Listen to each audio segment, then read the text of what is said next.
இதம் தே நா தபஸ்காய நா பக்தாய கதாச்சனாம் நா சாஸ்திருசோவே வாச்சியம் நச்சமாம் சூயதி. இந்த ரகசியமான அறிவு தவம் செய்யாதவர்களுக்கு, பக்தர்கள் அல்லாதவர்களுக்கு, பக்தி தொண்டில் ஈடுபடாதவர்களுக்கு, பொறாமை இருப்பவர்களுக்கு சொல்லக்கூடாது.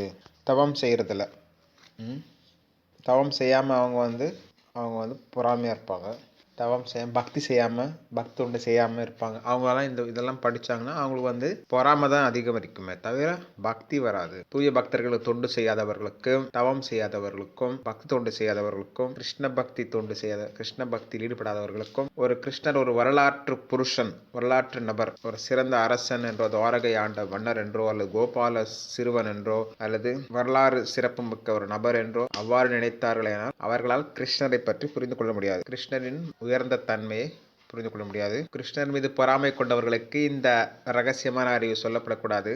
ஆனால் கிருஷ்ணர் மீது பொறாமை இருப்பவர்களும் பகவத்கீதை உபன்யாசம் வழங்குகிறார்கள். ஒரு தவறான ஒரு கண்ணோட்டத்துடன் உபன்யாசம் வழங்குகிறார்கள். வேறு விதமாக கிருஷ்ணரை வழிபடுகிறார்கள். பகவத்கீதை மீது உபன்யாசங்கள் வழங்குகிறார்கள். பகவத்கீதை குரு பரம்பரை மூலமாக நமக்கு பெறப்படுகிறது. 4 குரு பரம்பரை என்பது நல்லா இருக்கும். ஸ்ரீ வைஷ்ணவ சம்பிரதாயம், ருத்ர சம்பிரதாயம், குமார சம்பிரதாயம், பிரம்ம சம்பிரதாயம், 4 விதமான சம்பிரதாயங்கள் இருக்கிறது. ஆனால் சில நபர்கள் 5 சம்பிரதாயம் என்று சொல்கிறார்கள். சில நபர்கள் கிருஷ்ணருக்கு கிருஷ்ணருக்கு சிவபெருமான் வேஷம் அளிக்கிறார்கள். கிருஷ்ணருக்கு சிவபெருமான் வேஷத்தை அணிவிக்கிறார்கள். கிருஷ்ணருக்கு காளி வேஷத்தை அனுபவிக்கிறார்கள். இது விருந்தாவனத்தில் ராதா ஷாமசுந்தர் கோவில், லோய் பஜாரில் இருக்கக்கூடிய விருந்தாவனத்தில் ராதா ஷாமசுந்தர் கோவிலில் இவ்வாறு அலங்காரம் செய்கிறார்கள். அவர்கள் 5 சம்பிரதாயம் என்று குறிப்பிடுகிறார்கள். 5 வைஷ்ணவ சம்பிரதாயம் என்று குறிப்பிடுகிறார்கள். இவ்வாறு அவர்கள் தவறான ஒரு பகவத்கீதையின் கருத்துக்களை ஏற்றுக்கொள்வதில்லை. குரு பரம்பரையில் தான் பகவத்கீதை பெறப்படுகிறது. கிருஷ்ணரே சொல்றார், ஏவம் பரம்பரா பிராப்தம் எம் ராஜஸ்ரயோ விதுஹு சகாலே நேஹ மஹதோ யோகோ நஷ்டஹ பரந்தப. இந்த பகவத்கீதை அறிவு குரு பரம்பரை மூலமாக பெறப்படுகிறது என்றார். காலப்போக்கில் இந்த அறிவு மறைந்து விட்டது என்று சொல்கிறார். அதனால் இந்த குரு பரம்பரையில தான் இந்த பகவத்கீதை அறிவு பெறப்பட வேண்டும். குரு பரம்பரையில தான் பெறப்பட வேண்டும். இவர்கள் குரு பரம்பரையில் வராதவர்கள் பல்வேறு நபர்கள் உலகம் முழுவதும் இருக்கிறார்கள். அவர்கள் தான் தோன்றித்தனமாக பகவத்கீதை மீது உபன்யாசங்கள் வழங்குகிறார்கள். அதை ஒரு தொழிலாகவே அவர்கள் நிகழ்த்தி வருகிறார்கள். கிருஷ்ணரை உண்மையாக புரிந்து கொள்ள வேண்டும் என்று நினைப்பவர்கள் அத்தகைய கருத்துரைகளை கேட்பதை தவிர்க்க வேண்டும். மாயாவாதி பாஷ்யசுனிலே ஹோய சர்வநாஷ் என்ற சைத்தன்ய மகாபிரபு கூறியிருக்கிறார், மாயாவாதியின் கருத்துக்களை கேட்பீர்களேயானால் அனைத்து பக்தி என்பது வருவதில்லை. ஏன்னால் மாயாவாதிகளின் கூற்று என்ன என்றால் ஆத்மா பரமாத்மா வேற இல்லை, ஆத்மா பரமாத்மா ஒன்றுதான் அவ்வாறு குறிப்பிடுகிறார்கள். நீ கடவுள், நான் கடவுள், எல்லாருமே கடவுள் அப்படி என்று குறிப்பிடுகிறார்கள் மாயாவாதிகள். அந்த மாயாவாதியின் கருத்துக்களை கேட்டால் பக்தி வருவதில்லை, அகங்காரம் தான் வரும். புலனின்பத்தில் ஈடுபடக்கூடியவர்களுக்கு பகவத்கீதை புரிந்து கொள்வது கடினம். மேலும் புலனின்பத்தில் ஈடுபடாதவர்களும் புலன் கட்டுப்பாட்டில் ஈடுபடுபவர்களும் பக்தி தொண்டு செய்யவில்லை என்றாலும் அவர்களும் கிருஷ்ணரை புரிந்து கொள்வது கடினம்தான். பக்தர்கள் மட்டுமே கிருஷ்ணரை புரிந்து கொள்ள முடியும். பக்தி தொண்டால் மட்டுமே கிருஷ்ணரை புரிந்து கொள்ள முடியும். பக்தோசி சகா சேதி ரகசியம் ஹி ஏதுத்தவும். நீ ஒரு பக்தன், நீ ஒரு சிறந்த நண்பன், அதனாலதான் இந்த ரகசியமான அறிவை நான் உனக்கு கொடுக்கிறேன்றார் கிருஷ்ணர். இப்ப எவ்வளவோ சாஸ்திர ஞானம் பெற்றிருந்தாலும், உயர்ந்த பிராமண குடும்பத்தில் பிறந்திருந்தாலும், ஒரு வைஷ்ணவராக அவர் ஆகவில்லை என்றாலும் அவராலும் பகவத்கீதை புரிந்து கொள்ள முடியாது.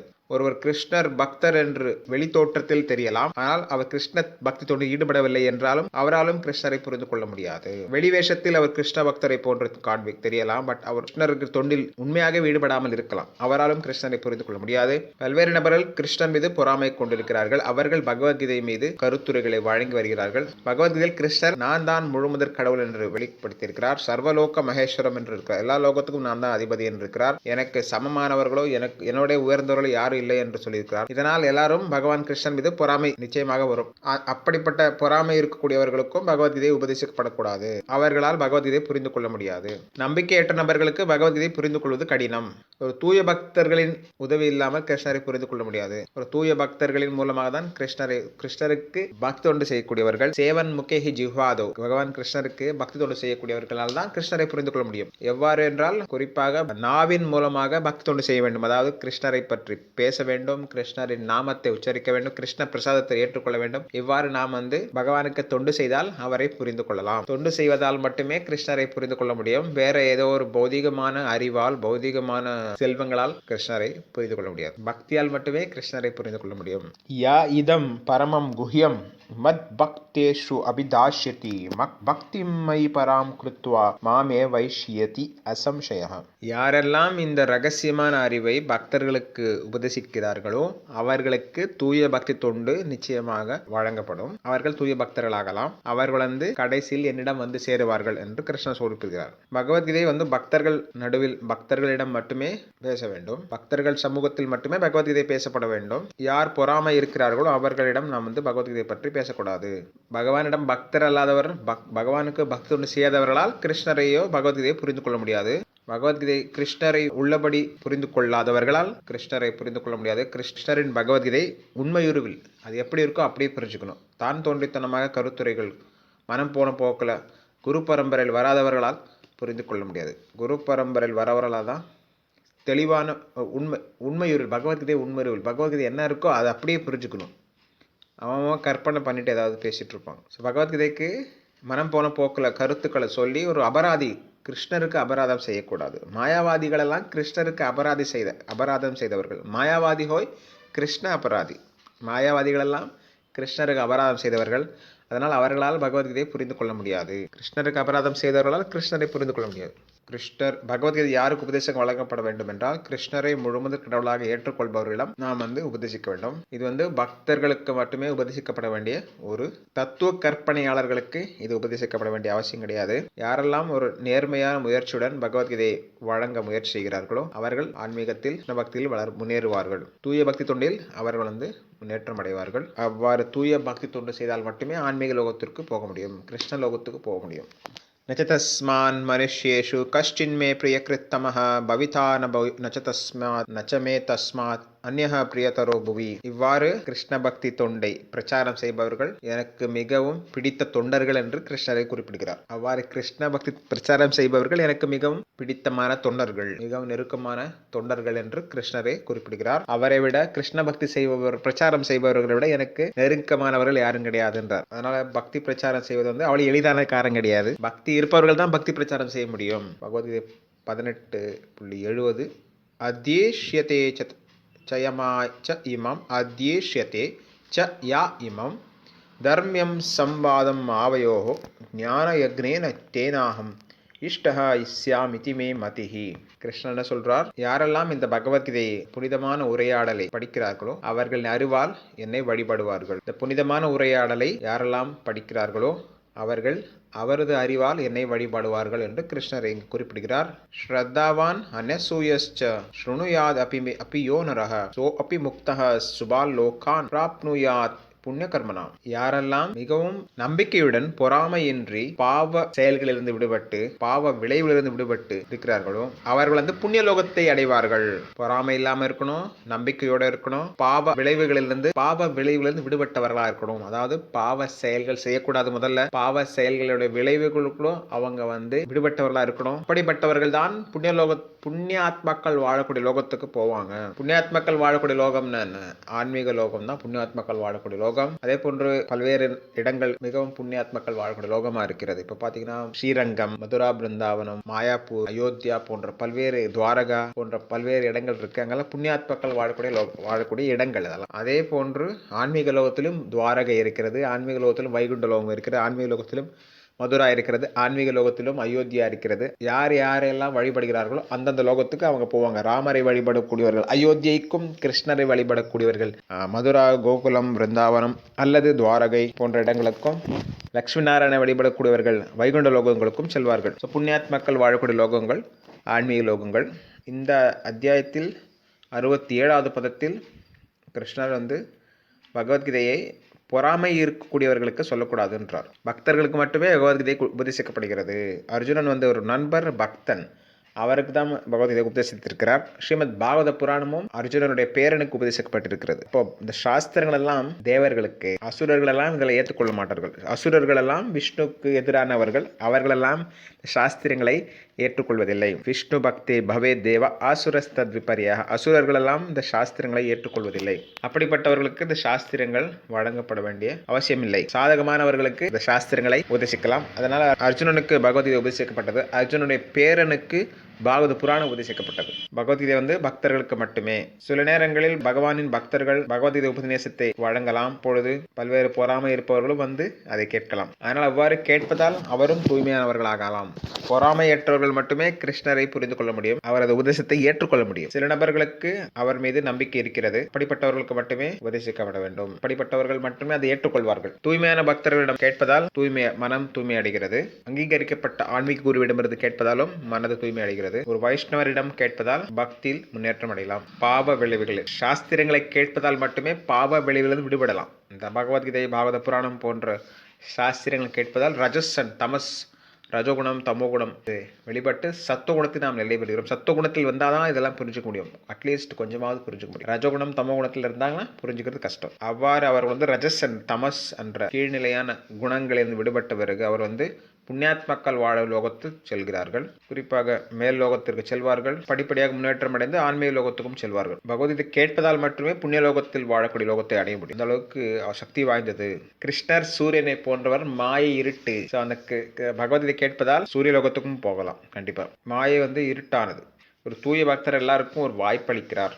பக்தோடு ஈடுபடுவதற்கு, பௌதிக களங்களிலிருந்து விடுபடுவதற்கு ஒரு தூய பக்தர் அனைவருக்கும் வாய்ப்பளிக்கிறார்.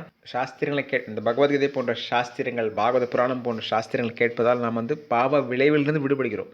பல்வேறு பாவ செயல்களை செய்கிறோம், தெரிந்தோ தெரியாமலோ பாவ செயல்களை செய்கிறோம். அதிலிருந்து விடுபடுவதற்கு நமக்கு சிறந்த ஒரு வழி என்றால் இந்த சாஸ்திரங்களை நாம் படிக்க வேண்டும், சாஸ்திர உபன்யாசங்களை கேட்க வேண்டும். யாரெல்லாம் பாவ செயல்களை செய்வதில்லையோ அவர்கள் இந்த சாஸ்திரங்களை எளிதாக ஏற்றுக்கொள்கிறார்கள். யாரெல்லாம் நேர்மையான வழியில் செல்கிறார்களோ அவர்கள் கிருஷ்ண பக்தியை ஏற்றுக்கொள்கிறார்கள். புண்ணிய செயல்களை செய்பவர்கள் மட்டுமே கிருஷ்ண பக்தியை ஈடுபட முடியும்.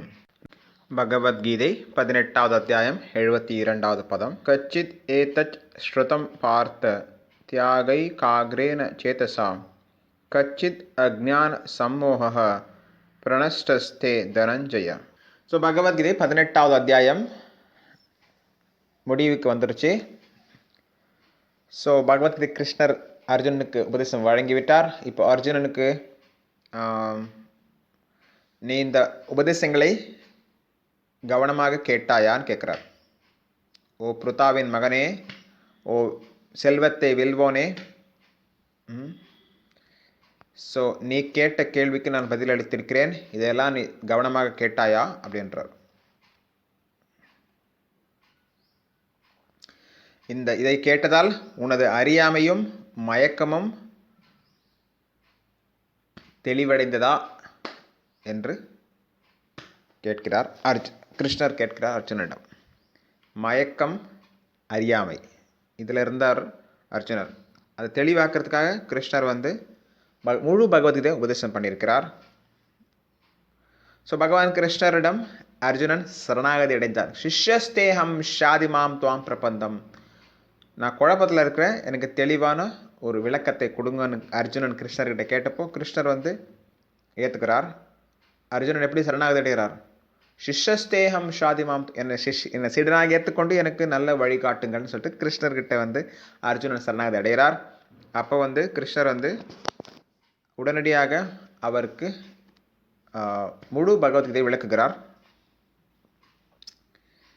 ஸோ கிருஷ்ணருக்கு அர்ஜுனன் அதாவது நண்பர்கள். பட் ஆனால் இந்த சூழ்நிலையில் குழப்பமான சூழ்நிலையில் கிருஷ்ணரிடம் சரணாகதியோட சீடனாக அர்ஜுனன் இருக்கிறார். அப்போது கிருஷ்ணர் அர்ஜுனனை சீடனாக ஏற்றுக்கொண்டு அவரை நல்ல உபதேசத்தை வழங்கி வருகிறார். பகவத்கீதை உபதேசத்தை வழங்கி வருகிறார். ஸோ ஒரு குருவாக இங்கே இருக்கிறார். கிருஷ்ணர் ஜெகத்குரு. கிருஷ்ணர் அர்ஜுனனுக்கு பகவத்கீதை உபதேசிக்கிறார்.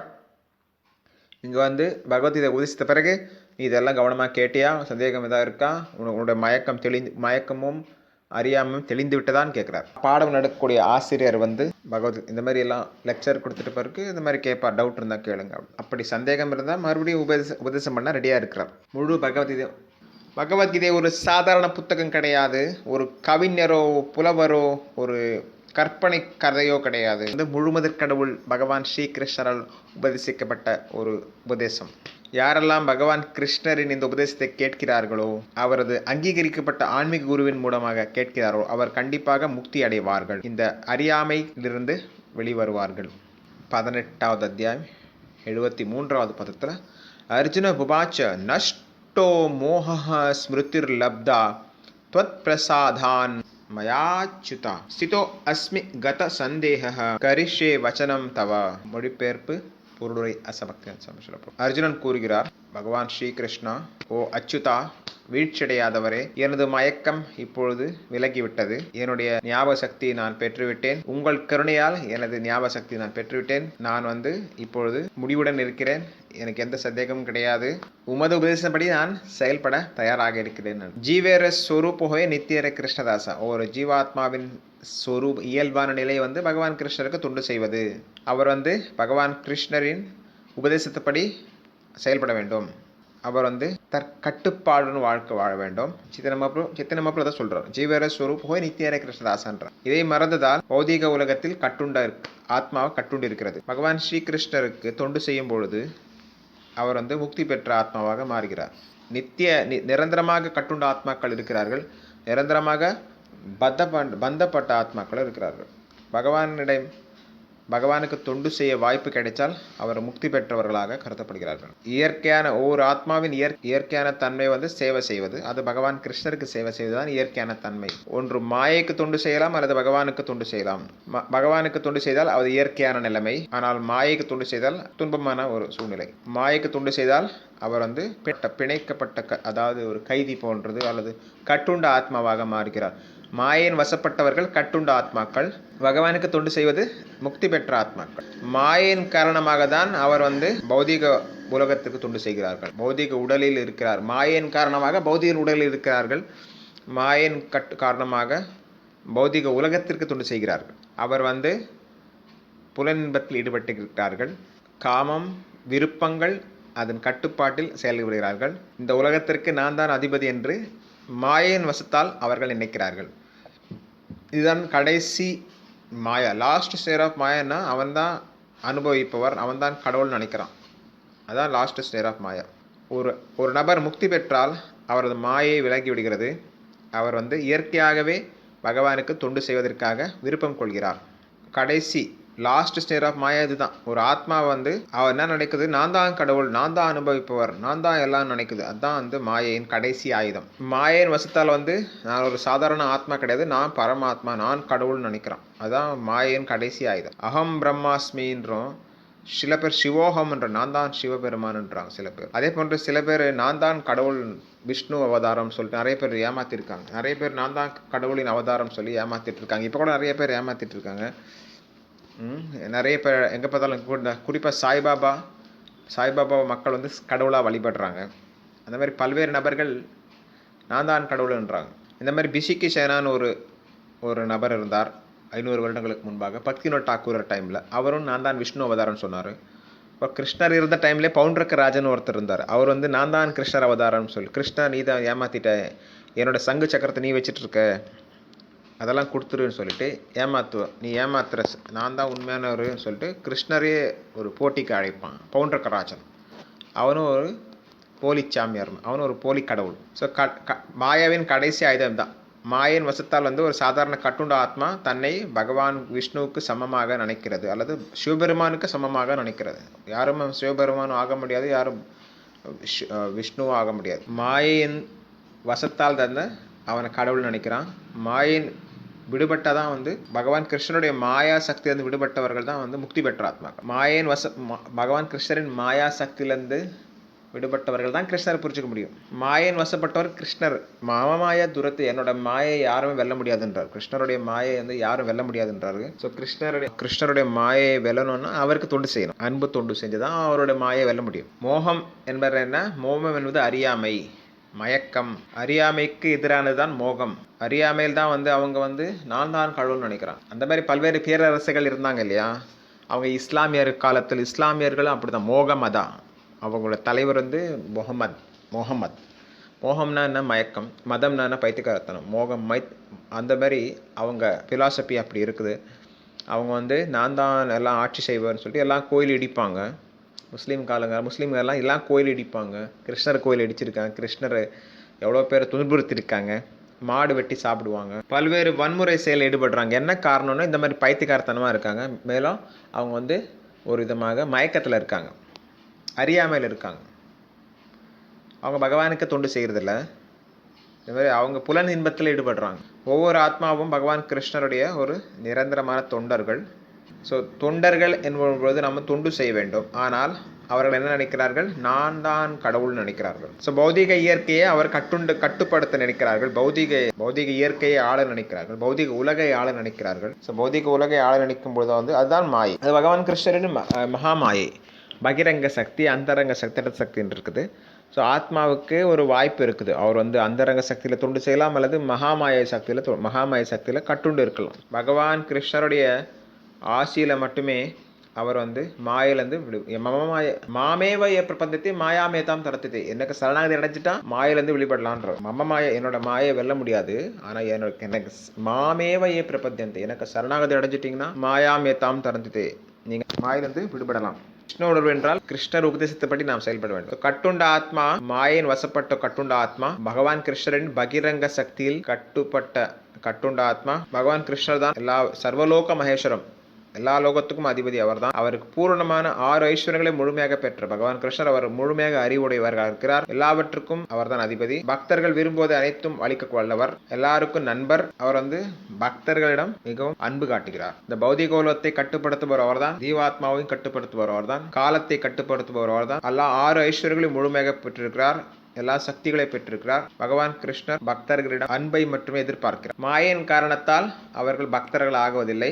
அப்படி பக்தர்கள் ஆகவில்லை என்றால் அவர் மாயைக்கு தொண்டு செய்கிறார்கள். அவர் புலன் திருப்தியில் ஈடுபடுகிறார். மாயின் வசத்தில் அவர் புலன் திருப்தியில் ஈடுபடுவார்கள். வண்ணாசை, பெண்ணாசை. அர்ஜுனர் பகவத்கீதை கேட்ட பிறகு மாயிலிருந்து விலகிவிட்ட பிறகு கிருஷ்ணர் அவருடைய நண்பர் மட்டுமல்ல, கிருஷ்ணர் முழுமுதற் கடவுள். கிருஷ்ணரை உண்மையுருவில், பகவத்கீதை உண்மையுருவில் நம்ம பிரபுபாதர் மூலமாக புரிஞ்சுக்கிறோம். அதே மாதிரி கிருஷ்ணரை உள்ளபடி புரிஞ்சுக்கணும். கிருஷ்ணர் யாருன்றது புரிஞ்சுக்கணுன்னா அவருக்கு பக்தி தொண்டு செய்யணும். கிருஷ்ணர் யாருன்னு புரிஞ்சுக்கணும், அவர்கிட்டே கேட்கணும். அப்புறம் அவருக்கு தொண்டு செய்யணும். அப்போ தான் கிருஷ்ணரை புரிஞ்சுக்க முடியும். சேவன் முகே ஜிஹ்வாத ஸ்வயம் ஏவ ஸ்புரத்ததா. கிருஷ்ணரை புரிஞ்சுக்கணுன்னா நீங்கள் அவருக்கு அன்பு தொண்டு செய்யணும், பக்தி தொண்டு செய்யணும். குறிப்பாக வாய் மூலமாக, குறிப்பாக அவரை பற்றி பாடணும், அவரை பற்றி பேசணும், அவர் பிரசாதத்தை எடுத்துக்கணும், அவரை பற்றி புகழணும். அப்பதான் அவரை புரிஞ்சுக்க முடியும். ஸோ கிருஷ்ணர் புரிஞ்சுக்கணும்னா அவரோட உபதேசத்தை நம்ம புரிஞ்சுக்கணும். அதான் பகவத்கீதை கிருஷ்ணரோட உபதேசம். அவரை பற்றி அவர் சொல்லியிருக்கிறார், அது பகவத்கீதை. அவரை பற்றி மற்றவங்க சொல்லியிருக்காங்க, அது பாகவத புராணம். அவர் புரிஞ்சுக்கணும்னா அவரை கிட்ட இருந்தே கேட்கணும். முழுமையாக பகவான் கிருஷ்ணரை பற்றி முழுமையாக அறிவு பெற்றவர் அவரிடம் சரணாகதி அடைகிறார்கள். ஸோ கிருஷ்ணர் அர்ஜுனனுக்கு பகவத்கீதை உபதேசித்த பிறகு இது கிருஷ்ணருடைய திட்டம். உலகத்தில் தர்மத்தை நிலைநாட்ட வேண்டியது கிருஷ்ணருடைய ஒரு நோக்கம். அதனால் கிருஷ்ணருடைய நோக்கத்தை நிறைவேற்றுவது எனது கடமை என்று அர்ஜுனன் ஏற்றுக்கொண்டு கிருஷ்ணரின் திட்டத்தின்படி அவர் செயல்பட நினைத்தார். பௌதிக உலகத்தில், அதாவது குறிப்பாக இந்த பூலோகத்தில் இருக்கக்கூடிய அசுரர்களின் ஜனத்தொகையை குறைக்க வேண்டும் என்பது அவரது நோக்கம். தேவையற்ற ஜனத்தொகை, தேவையற்ற சந்ததி, வர்ணசங்கரன் சொல்றோம். அதே மாதிரி தேவையற்ற ஜனத்தொகை, தேவையற்ற போர் செய்வதற்காக பல்வேறு போர் வீரர்கள் தயாராக இருக்கிறார்கள். தேவையற்ற போர் நடக்கிறது. அந்த தேவையற்ற போரை முடிவு கட்ட வேண்டும், தர்மத்தை நிலைநாட்ட வேண்டும் என்பதற்காக தான் கிருஷ்ணர் மகாபாரத போரை அவர் நடத்தி வைத்தார். பகவான் கிருஷ்ணர் தேரோட்டியாக இருந்து பகவத்கீதை உபதேசித்திருக்கிறார் அர்ஜுனனுக்காக. அர்ஜுனன் மூலமாக போர் நிகழ்ந்தது. போரில் தர்மம் நிலைநாட்டப்பட்டது. தர்மராஜர் அரசாட்சி நடத்தினார். தர்மராஜர் தர்மம் தான் நிலைக்கும், தர்மம் தான் நீதி தான் ஜெயிக்கும் அந்த மாதிரி, அதாவது பகவத்கீதை உபதேசித்திருக்கிறார். அர்ஜுனனுக்கு ஆயுதத்தை ஏந்துவதற்காக அவர் உபதேசம் வழங்கியிருக்கிறார். கிருஷ்ணர் விருப்பப்படி அவர் போர் செய்ய தயாராக இருக்கிறார். கிருஷ்ணரின் உபதேசத்தைப்படி ஆயுதம் ஏந்த தயாராக இருக்கிறார் அர்ஜுனர். கிருஷ்ணரின் உபதேசத்தைப்படி அவர் ஆயுதம் ஏந்தி, அதாவது வில்லையும் அம்பையும் ஏந்தி போர் செய்ய தயாராக இருக்கிறார் அர்ஜுனர்.